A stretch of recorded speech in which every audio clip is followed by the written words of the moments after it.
Hello everyone, welcome to aspirant exam study. मैं विजय अपने channel पर आप सभी का स्वागत करता हूं। आज की हमारी क्लास एक जीके की क्लास है, जो कि चंद्रयान 3 जो कि कल लॉन्च हुआ है उसको लेके क्लास है। उससे रिलेटेड जो भी एग्जाम में क्वेश्चन बन सकते हैं आएंगे, वो आज हम डिस्कस करेंगे। कुछ इंपॉर्टेंट क्वेश्चन है और इसरो के बारे में और चंद्रयान 3 के बारे में कि क्या उनका मिशन है, क्या उद्देश्य है उनका, किस लिए भेजा गया है चंद्रयान 3। तो चलिए अपनी क्लास स्टार्ट करते हैं। उससे पहले अगर चैनल पर नहीं हो तो प्लीज़ सब्सक्राइब कर दीजिए, लाइक करिए, कमेंट करिए, शेयर करिए, ज़्यादा से ज़्यादा वॉच किया करिए, लास्ट तक देखा करिए। चलिए अपनी क्लास स्टार्ट करते हैं। इंडिया का मिशन चंद्रयान 3, चंद्रयान 1 और चंद्रयान 2 की भी बात होगी। मिशन चंद्रयान 3 को कब लॉन्च किया गया? तो मिशन चंद्रयान 3 को 14 जुलाई 2023 को लॉन्च किया गया। चंद्रयान 3 को किस रॉकेट से लॉन्च किया गया? तो चंद्रयान 3 को लॉन्च व्हीकल मार्क 3, जो कि बाहुबली है, पिछले GSLV मार्क 3 का अपडेटेड वर्जन है ये।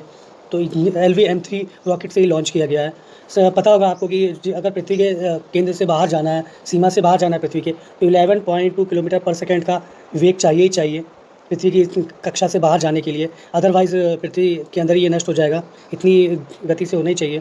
इसरो ने चंद्रयान 3 मिशन के कौन से 3 प्रमुख उद्देश्य निर्धारित किए हैं?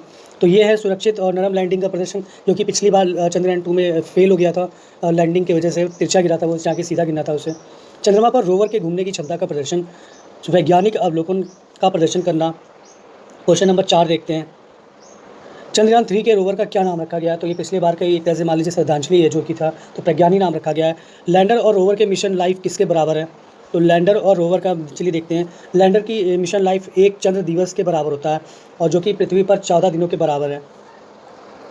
क्वेश्चन 6 देखते हैं। चंद्रयान 3 में प्रोपल्सन मॉड्यूल का डिज़ाइन क्या है? तो चलिए प्रोपल्सन मॉड्यूल, जो कि एक चंद्रयान 2 के बाद जो कि असफलता थी, उसको देखते हुए एक चेंज किया गया, प्रोपल्सन मॉड्यूल का डिज़ाइन किया गया इस चंद्रयान 3 में। चलिए ये देखते हैं क्या है। यह एक बॉक्स जैसी संरचना है। एक तरफ से बड़ा सौर पैनल लगता है इसमें, और टॉप पर इसमें एक बड़ा सिलेंडर है। सिलेंडर इंटर मॉड्यूल एडॉप्टर कोन के रूप में जाना जाता है। लैंडर के माउंटिंग फ्रेमवर्क के रूप में कार्य करेगा। लैंडर इसी में रहेगा। चलिए नेक्स्ट देखते हैं उद्देश्य क्या है इसके चंद्रमा के। तो लैंडर को चंद्रयान की सतह पर सुरक्षित उतारना, सॉफ्ट लैंडिंग कराना चंद्रमा है। चंद्रमा पर रोवर की विचरण क्षमताओं का अवलोकन और प्रदर्शन करेंगे वो, ताकि वो भविष्य के लिए देख सके कि हम कैसे अवलोकन करके क्या कर सकते हैं, चेंज और क्यों। चंद्रमा पर रोवर के विचरण और क्षमताओं का अवलोकन और प्रदर्शन करना ये हो चुका था। चंद्रमा की संरचना को अच्छे ढंग से समझना और उसके वैज्ञानिक को अभ्यास में लाने के लिए चंद्रमा की सतह पर उपलब्ध रासायनिक प्राकृतिक तत्वों, मिट्टी, पानी आदि पर प्रयोग करना, ये इसका मुख्य उद्देश्य है। चलिए क्वेश्चन 2 देखते हैं। मिशन चंद्रयान 3 को किसने लॉन्च किया? तो ये हमारे भारत द्वारा लॉन्च किया गया इसरो, भारत का गर्व। चंद्रयान 3 के डायरेक्टर कौन है? तो ये ऋतु कारिधार है, खारीदार नहीं है, ये कारिधार है, ऋतु कारिधार है। यहाँ पे कार्य कर लीजिएगा, बहुत जगह खारीधर लिखा हुआ है। आप जब इसरो साइट पे जाएंगे तब सही मिलेगा आपको, या न्यूज़पेपर उसमें काफ़ी जगह पे अब मैंने खारीधर ही देखा है, जबकि कारिधार है। ये भी यूपी लखनऊ की ही हैं, ऋतु कारिधार ये लिखा रह जाएगा। ये भी लखनऊ की है, लखनऊ के जो राजाजीपुरम है वहाँ की रहने वाली हैं। नवयुग कन्या इंटर कॉलेज से इन्होंने अपनी पढ़ाई स्टार्ट की थी और इंटरमीडिएट किया है यहाँ से। उसके बाद इसरो में साइंटिस्ट के तौर पे इन्होंने ज्वाइन किया। चंद्रयान 2 का भी हिस्सा थी ये, जो कि लैंडिंग करते समय लैंडर की जिम्मेदारी इन्हीं की थी, और इस बार भी मिशन की डायरेक्टर यही हैं। चलिए नेक्स्ट क्वेश्चन देखते हैं। चंद्रयान 3 मिशन की कितनी कीमत है? तो ये $75 मिलियन है, जबकि रुपये में देखें तो 615 करोड़ रुपये है। और इस एक चीज़ मैं आपको बता दूं कि चंद्रयान 3 को सिर्फ लॉन्च करने की जो पैसे लगे हैं वो 75 करोड़ लगे हैं, सिर्फ लॉन्च करने का। जो आपने देखा होगा रॉकेट उड़ गया और आसमान में गया, सिर्फ उतना पैसा 75 करोड़ लगे हैं उसमें। चलिए नेक्स्ट क्वेश्चन देखते हैं। चंद्रयान मिशन की कीमत कितनी है? तो ये 615 करोड़ है। और चलिए हो गया था ये तो क्वेश्चन 10 देखते हैं। सिकल्टन क्रेटर क्या है और ये क्या काम करता है? तो दक्षिणी ध्रुव में जो एक छाया वाला एरिया है जो दिखता नहीं है, वहाँ पे बहुत बड़े गड्ढे हैं। उसी में से एक गड्ढा सिकल्टन क्रेटर है, जिसको पूरे एरिया को कहा जाता है। और 4.2 किलोमीटर वाला बड़ा है ये क्रेटर। यहाँ का तापमान बहुत ही निम्न होता है, माइनस में, और ये लगभग देख सकते हैं 267 माइनस में फ़ारेनहाइट होता है। यहाँ पे हाइड्रोजन की मात्रा बहुत ज़्यादा है। हाइड्रोजन की मात्रा इतनी ज़्यादा है, उसी की वजह से यहाँ पे पता किया जा रहा है कि यहाँ पे दबे हुए पानी की झील और ये चीज़ें हो सकती हैं। और बहुत सारे खनिज, मिनरल्स, कीमती खनिज हैं यहाँ पे, इसलिए भी यहाँ पे भारत का उतरना बहुत ज़रूरी है। और देशों के और देश भी गए हैं, दक्षिणी ध्रुव पे नहीं उतरे हैं, वो नॉर्मल उत्तरी ध्रुव पे उतर गए हैं, जो कि एक सॉफ्ट लैंडिंग आराम से उतर सकते हैं। तो भारत उतरेगा तो चौथे स्थान पे हो जाएगा ये, और दक्षिणी ध्रुव पे अगर उतरेगा तो पहले स्थान पे होगा। चंद्रयान 3 मिशन के दौरान कितनी दूरी तय करेगा? तो ये 3.84 लाख किलोमीटर दूरी तय करेगा। चंद्रयान 3 चंद्रमा पर कब लैंड करेगा? तो चंद्रयान 3 थी वैसे तो अगस्त 23 बताई जा रही है इसकी डेट, एग्जैक्ट डेट ये अगस्त 23 में कर लेगा, परंतु ये कहीं-कहीं मैंने देखा है कि अगस्त 23-24 तो लिखा हुआ है, तो मैंने एक डेट बताई है अगस्त 23 से 25 के बीच में उतरेगा। तो आप यहाँ पे 24 भी कर सकते हैं। 22 इसमें क्या होगा चलिए देखते हैं। 22 दिन ये तक पृथ्वी के जो ऑर्बिट है, पृथ्वी की कक्षा है, उसमें घूमता रहेगा। उसके बाद पृथ्वी का जो गुरुत्वाकर्षण उससे थोड़ा दूर हटेगा और कक्षा छोड़ के फिर चंद्रमा की तरफ बढ़ेगा वेग से। उसका 13 दिन तक चंद्रमा का चक्कर लगाएगा। उसके बाद फिर चंद्रमा की धरती पे उतरेगा। हमारे पास बहुत ही शक्तिशाली रॉकेट नहीं है प्रक्षेपण जो कि बहुत ही जल्दी जाके कर दें, क्योंकि 80 घंटे में 70 घंटे में पहुंच जाएं। जबकि रशिया और अमेरिका एक ऐसे देश हैं कि अमेरिका तो बहुत जल्दी चला गया था। अमेरिका ने 47 से 48 घंटे में ही चंद्रमा की सतह पर पहुँच गया था। वो उसकी इतनी शक्तिशाली रॉकेट है कि वो डायरेक्ट गया था। लेकिन हमारे पास इतनी शक्तिशाली रॉकेट नहीं है, इसलिए हमें घूम के जाना पड़ता है ऑर्बिट जो कि कक्षा उसका इस्तेमाल करते हुए। इसीलिए हम आराम से जाते हैं और मिशन फेल होने के चांसेस भी बहुत कम होते हैं। चलिए नेक्स्ट क्वेश्चन देखते हैं। सतीश धवन अंतरिक्ष केंद्र कहाँ स्थित है? तो ये श्रीहरिकोटा आंध्र प्रदेश है। क्यों ज़रूरी है स्केलेटन क्रेटर? चलिए जानते हैं। ये इसी जगह पे उतरना बहुत मुश्किल होता है और यहीं पे हमारा चंद्रयान लैंड करेगा जाके। तो देख लीजिए यहीं पे क्यों हर देश कोशिश की लेकिन नहीं उतर पाए। भारत भी कोशिश कर रहा है, हमारी कोशिश सफल होगी, यही उम्मीद है। चलिए देखते हैं ये क्यों इंपॉर्टेंट है। यहाँ पर ammonia, methane, sodium, mercury, silver जैसे ज़रूरी संसाधन मिल सकते हैं। चंद्रयान 3 मिशन के अंतर्गत रोवर के माध्यम से इन्हीं जगहों को एक्सप्लोर किया जाएगा।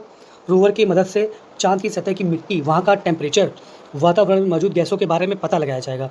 इसके अलावा चंद्रमा के दक्षिणी ध्रुव की संरचना और वहाँ का भूविज्ञान कैसा है, इस तथ्यों के बारे में भी हमें जानकारी मिलेगी। तो समझ सकते हैं कि दक्षिणी ध्रुव कितना इंपॉर्टेंट है। समझ लीजिए यहाँ पे पहले आओ पहले पाओ वाला काम है। जो वहाँ पहुँचेगा उसका सबसे ज़्यादा वहाँ पे चलेगी खोज करने में, संसाधन पे भी हक वो जताएगा और पर्यटन के हिसाब से सबसे ज़्यादा तो है ही वो। चलिए नेक्स्ट क्वेश्चन देखते हैं। मिशन चंद्रयान 3 को कहाँ से लॉन्च किया गया? तो श्रीहरिकोटा सतीश धवन अंतरिक्ष केंद्र आंध्र प्रदेश से लॉन्च किया गया। मिशन चंद्रयान 3 की थीम क्या थी? तो मिशन चंद्रयान थीम की देखेंगे तो साइंस ऑफ द मून इसकी थीम रही है। चंद्रयान 3 का कुल वजन कितना है? तो चंद्रयान 3 का कुल वजन देखें तो 2148 किलोग्राम का है, जिसमें लैंडर और रोवर और दो लैंडर मॉड्यूल में है जिसका वजन 1752 केजी का है। ये 43.5 साढ़े 43 मीटर का है, 43.5 मीटर लंबा और 640 टन वजनी है ये। तो सोच ले कितना ज़्यादा वजन है इसका। चलिए नेक्स्ट क्वेश्चन देखते हैं। चंद्रमा मानव मिशन कब कब हुआ? तो देख लेते हैं किस किस देश से हुआ था। सबसे पहले 1969 में नील आर्मस्ट्रॉन्ग और बल्ज एल्ड्रिन अपोलो 11 से गए थे ये लोग। अपोलो 11 चंद्रमा की धरती पे उतरे थे, लेकिन इसे भी एक डॉक्यूमेंट्री कहा जाता है। हमेशा बहुत से देश इसमें शक करते हैं कि ऐसे टाइम में चंद्रमा पे कैसे इंसान जा सकता है। दिक्कत ये थी कि जो फ़ोटो अमेरिका ने दिखाई थी उस पर यह था कि झंडा लहरा रहा था। चंद्रमा पे वायुमंडल नहीं है, हवा नहीं चलती है, तो वहाँ पे कुछ भी नहीं होता, तो झंडा कैसे लहरा रहा था। तो वही सब चीज़ों को देख के कुछ शक है, लेकिन 1969 में 2 लोगों को भेजा था अमेरिका ने, जो कि सत्य है, नील आर्मस्ट्रॉन्ग और बज़ एल्ड्रिन। और उसके बाद 1972 में जेनी सेरनान गई थी, उसके बाद से कोई नहीं गया है। एक्चुअली चंद्रमा का मिशन में मानव भेजना बहुत बड़ा खर्चा है और इसका वैज्ञानिक दृष्टि से बहुत ज़्यादा उपयोग भी नहीं है। इसीलिए बहुत से देश इससे पल्ला झाड़ते हैं कि इंसान ना भेज के हम वही भेजे रोवर और लैंडर, वही पूरी पता लगा लेंगे। इसीलिए भारत अंतरिक्ष कार्यक्रम के जनक एवं पिता किसे कहा जाता है? तो ये विक्रम साराभाई को कहा जाता है। विक्रम साराभाई अंतरिक्ष केंद्र त्रिवेंद्रम में है। भारत का प्रथम मौसम उपग्रह मैटसेट था, प्रथम कृत्रिम उपग्रह रोहिणी, प्रथम संचार उपग्रह एप्पल था, ध्यान रखिएगा। यदि चंद्रमा के दक्षिण ध्रुव पर भारत अपना रोवर उतारने वाला पहला देश बन जाएगा सफलता के पश्चात। चलिए नेक्स्ट क्वेश्चन देखते हैं। चंद्रमा 3 को कहाँ पर लैंड कराना है? तो ये दक्षिणी ध्रुव स्केलेटन ध्रुव पे कराना है, जो कि क्रेटर है। चंद्रयान 3 के लिए प्रमुख रॉकेट इंजन का क्या नाम है? तो CE-20 क्रायोजेनिक इंजन है। क्रायोजेनिक इंजन का ये फ़ायदा होता है कि ये अपने टेम्परेचर खुद ही मेंटेन कर लेता है और काफ़ी चीज़ें खुद ऑटोमेटिकली करता है ये। चलिए नेक्स्ट क्वेश्चन देखते हैं। चंद्रयान 3 के लैंडर में कितने थ्रॉटल सक्षम इंजन है? तो 4 हैं, जो कि थ्रॉटल सक्षम इंजन है। टाइम पे ये फायर करेंगे और उसकी गति और कक्षा को चेंज करेंगे। लेज़र डेवलपर वेलोसीमीटर LDV से लैस है ये। क्वेश्चन 16 देखते हैं। चंद्रयान 3 मिशन से पहले कौन कौन से मिशन इसरो द्वारा किए गए हैं? तो चंद्रयान 2 2019 में किया गया था, फिर चंद्रयान फर्स्ट अक्टूबर 2008 में किया गया था। भारत में अंतरिक्ष कार्यक्रम कब शुरू हुआ? तो ये 1962 में शुरू हुआ था और इसी समय हमारा जो स्थापना है इसरो की वो 1969 में हुई थी, 15 अगस्त। और 1962 में पाकिस्तान के स्पेस एजेंसी का उद्घाटन हो गया था। सोचिए, हमसे पहले पाकिस्तान ने स्पेस एजेंसी बना ली थी, लेकिन वो कुछ नहीं है आज के टाइम में। चलिए नेक्स्ट देखते हैं। फुल फॉर्म देखते हैं। PSLV का पोलर सैटेलाइट लॉन्च व्हीकल है। GSLV का जियो सिंक्रोनाइज सैटेलाइट लॉन्च व्हीकल। अंतरिक्ष में जाने वाला पहला जानवर कौन सा था? तो ये लाइका है फीमेल डॉग। अंतरिक्ष में पहुंचने वाला पहला व्यक्ति कौन था? तो मेजर यूरी गार्गिन थे, जो रशिया की तरफ से 1961 में भेजा गया था। उसके बाद प्रथम महिला वेलेंतीना तेरेश्कोवा थी, जो कि रूस की तरफ से ही 1963 में भेजा गया था। रूस और अमेरिका में स्पेस की लड़ाई हमेशा चलती रही है। जैसे ही वो कुछ प्लान करते हैं, उससे पहले दूसरा उन दोनों में एक देश भेज देता है स्पेस में कुछ। तो ये हमेशा से 70 के दशक से चलता चला आ रहा है, 60 और 70 के दशक से। प्रथम भारतीय की बात करें तो पैरा कमांडो थे ये राकेश शर्मा, और 3 अप्रैल 1984 को ये भेजे गए थे अंतरिक्ष में। सर्वाधिक समय तक रहने वाली महिला कौन है? तो 328 दिन तक रही थी। क्रिस्टिना कोच 2020 में गई थी। चलिए देख लेते हैं क्यों ज़रूरी है अदर देशों के लिए चंद्रयान मिशन 3 की सफलता। तो चंद्रयान 3 नासा के आर्टेमिस 3 मिशन के लिए बहुत महत्वपूर्ण है। आर्टेमिस 3 मिशन के अंतर्गत नासा चांद के दक्षिण ध्रुव पर इंसान को उतारने की योजना बना रहा है। सोचिए हमारा चंद्रयान 3 दूसरों के लिए कितना रिसर्च वाला काम है, जो योजना बना रहा है। ऐसे में चंद्रयान की खोज से चांद के साउथ पोल के बारे में जो डेटा मिलेगा, उससे नासा का आर्टेमिस मिशन को चांद के इस खास क्षेत्र के बारे में महत्वपूर्ण जानकारी मिलेगी। नासा एक आर्टेमिस मिशन लॉन्च कर रहा है, जिसके थ्रू वो फिर से इंसान को भेजेगा चंद्रमा पे। एक हमेशा सबका क्वेश्चन रहता है कि 1969 के बाद चंद्रमा पर कोई मानव, किसी देश ने मानव क्यों नहीं भेजा, जबकि इतनी जल्दी हमें सब सफलता मिली गई थी। तो इसका यही आंसर है कि बहुत खर्चीला होता है इंसान को भेजना। टेक का कोई वैज्ञानिक वहाँ पे फ़ायदा नहीं है। यही देश की तरफ से बताया गया, वो मैं बता रहा हूँ आपको।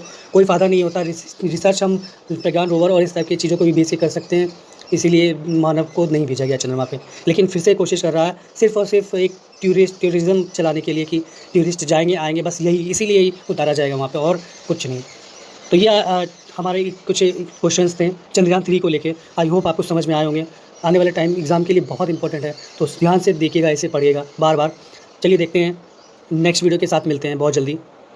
इसरो के बारे में थोड़ा सा जान लेते हैं। इसकी स्थापना 15 अगस्त 1969 में हुई थी। विक्रम साराभाई द्वारा थे।